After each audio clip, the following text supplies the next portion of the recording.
No dia 21 de maio, sob os olhares de toda uma cúpula militar, câmeras cuidadosamente posicionadas e principalmente da figura mais temida da Coreia do Norte, Kim Jong-un, um dos eventos mais aguardados da história naval do país acabou em absoluto desastre. Era para ser um momento de glória, uma demonstração de força, poder e avanço tecnológico, mas o que o mundo viu foi um espetáculo de horror técnico. Um navio de guerra de 5.000 toneladas falhou vergonhosamente no exato momento em que devia surgir triunfante das águas. O cenário era quase cinematográfico. A embarcação, batizada de Xion, surgiu imponente sob os trilhos, pronta para deslizar majestosamente rumo ao mar. No entanto,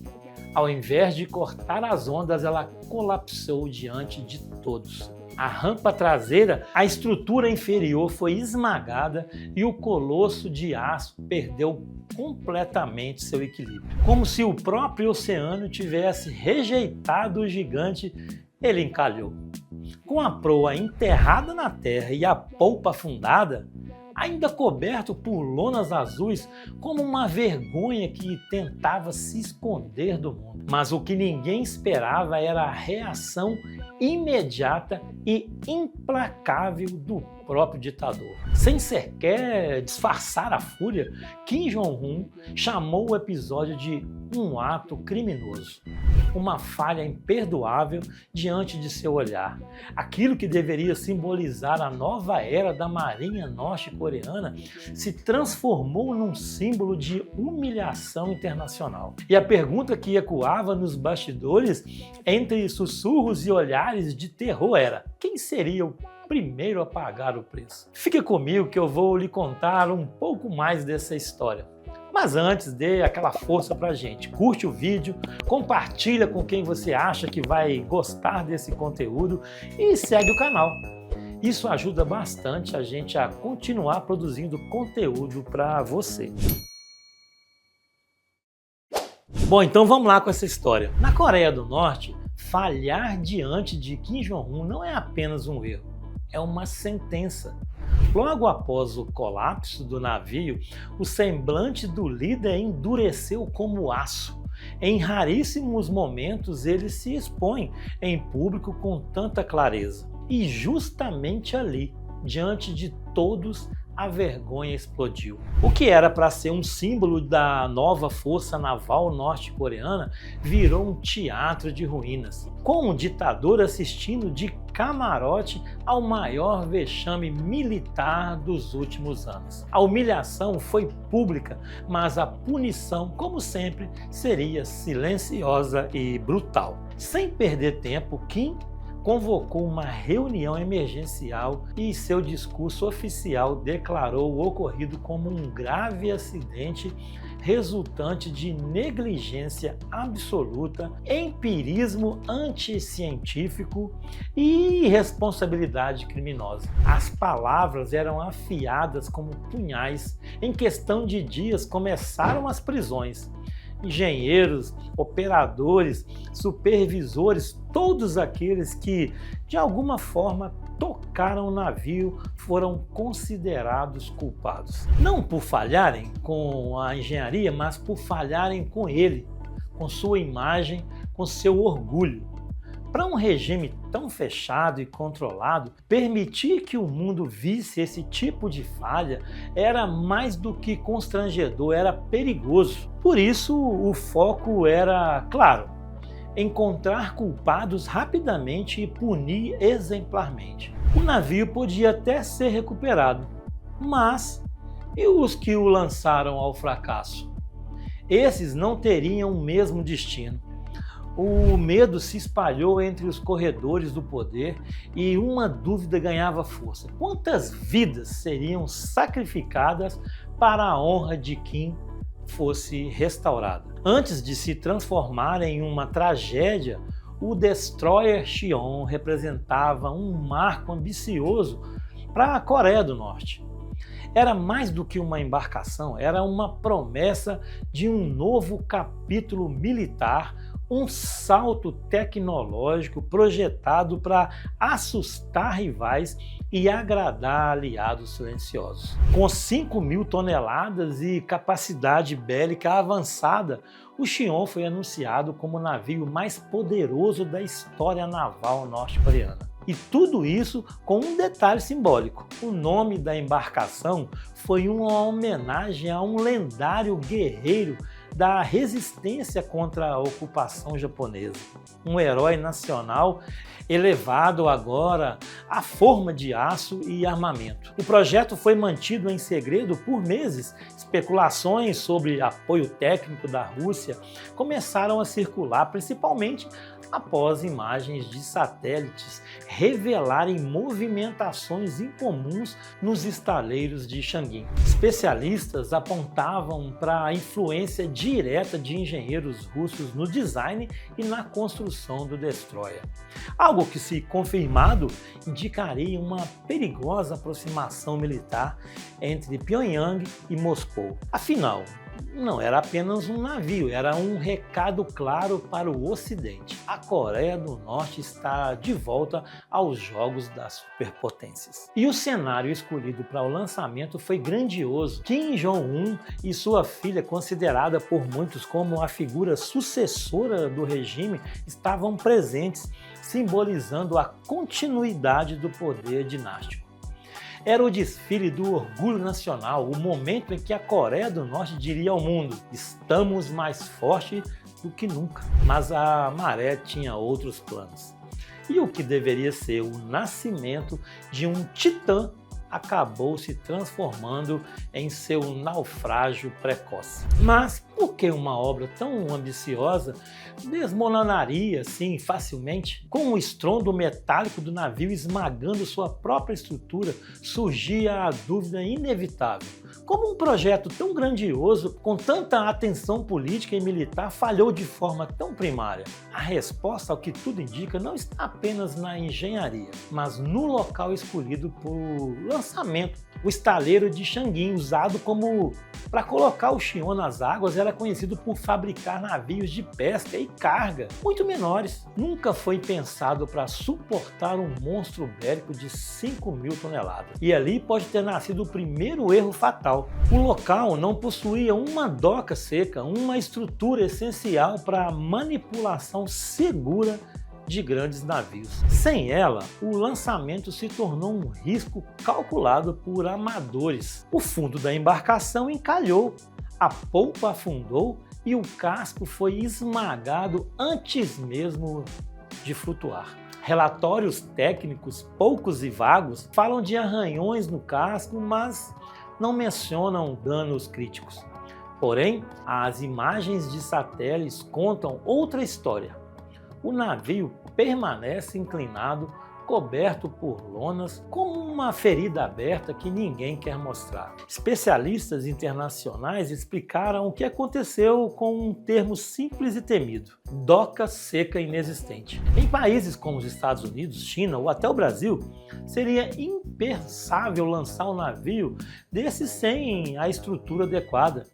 Mas na Coreia do Norte, entre pressa, propaganda e paranoia, isso aconteceu. E enquanto todos olhavam para o navio que afundava, poucos percebiam que realmente estava afundando. A credibilidade de uma força naval já considerada a mais frágil do planeta. Mas será que este fracasso técnico foi apenas uma falha logística ou um reflexo de algo muito mais profundo dentro do regime? Em meio ao caos técnico, a repressão e a busca por culpados, um nome começou a circular nos bastidores. Não oficialmente, é claro, mas nos sussurros, nas metáforas, na tentativa desesperada de encontrar algum sentido: a Black Widow do Everest.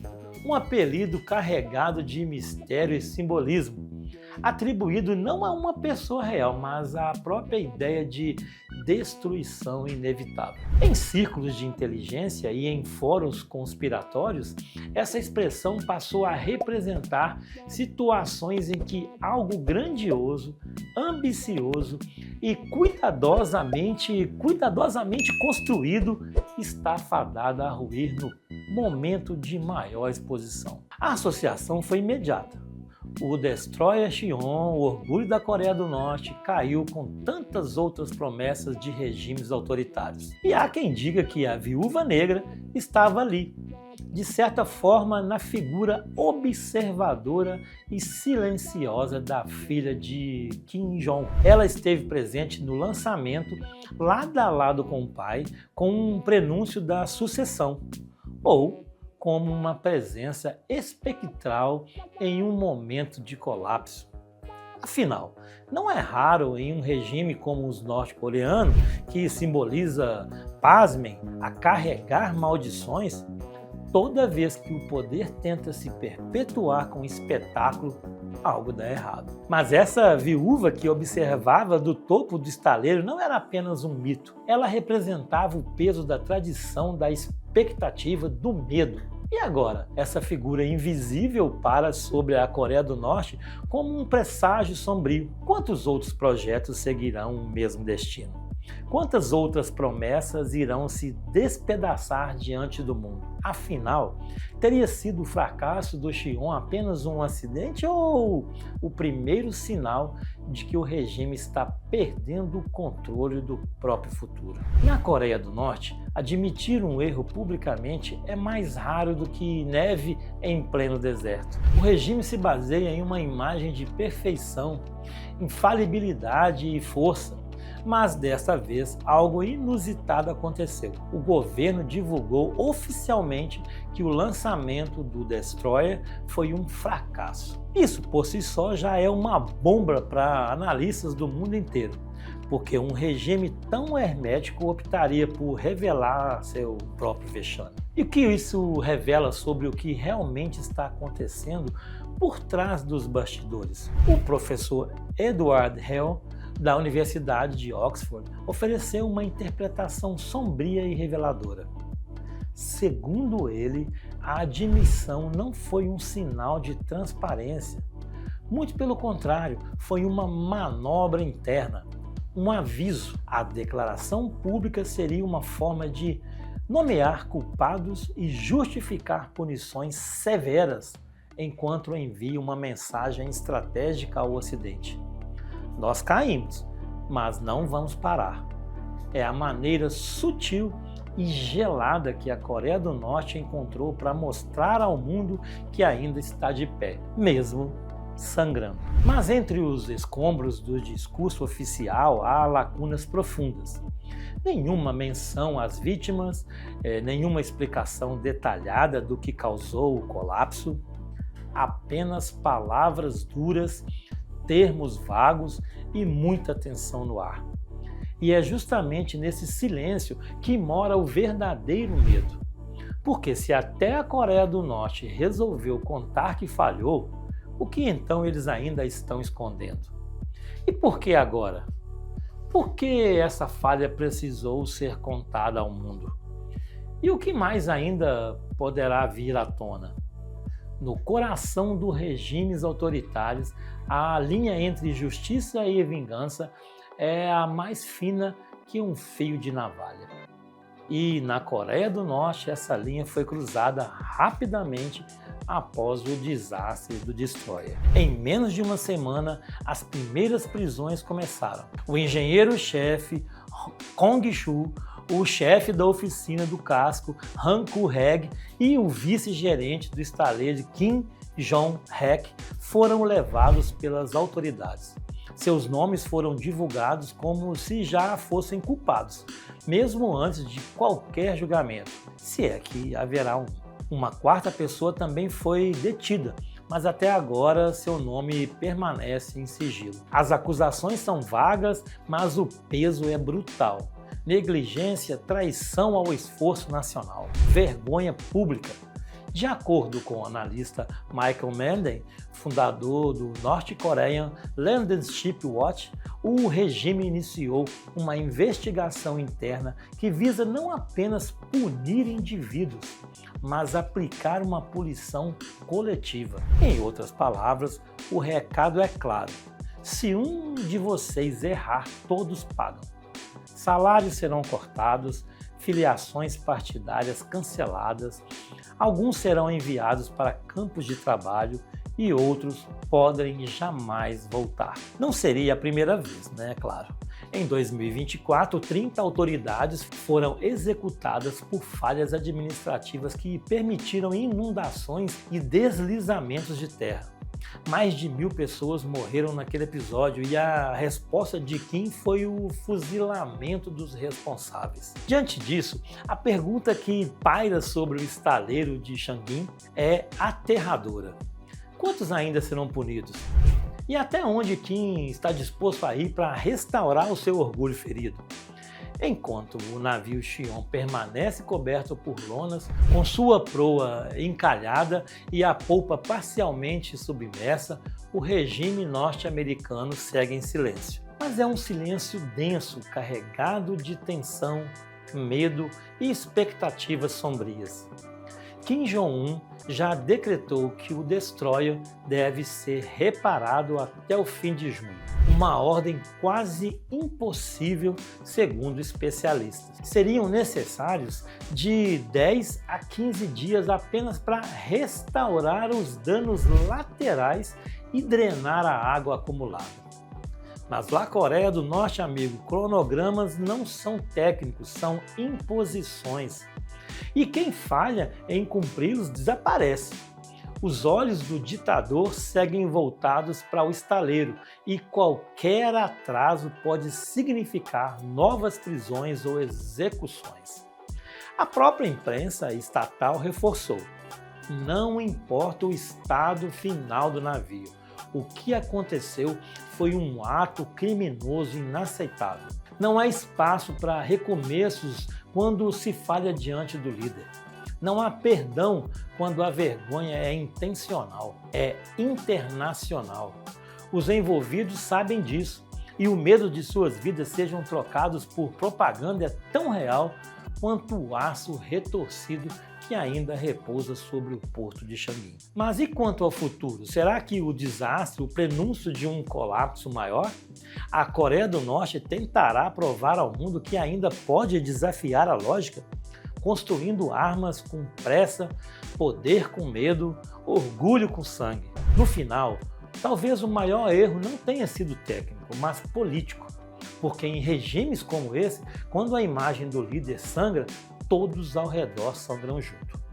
E a dúvida que permanece, ecoando com um trovão abafado, o que acontece com uma nação quando até seus navios mais temidos naufragam antes mesmo de tocar o mar? Gostou do vídeo? Curte e compartilhe com quem você acha que vai gostar desse assunto e até a próxima.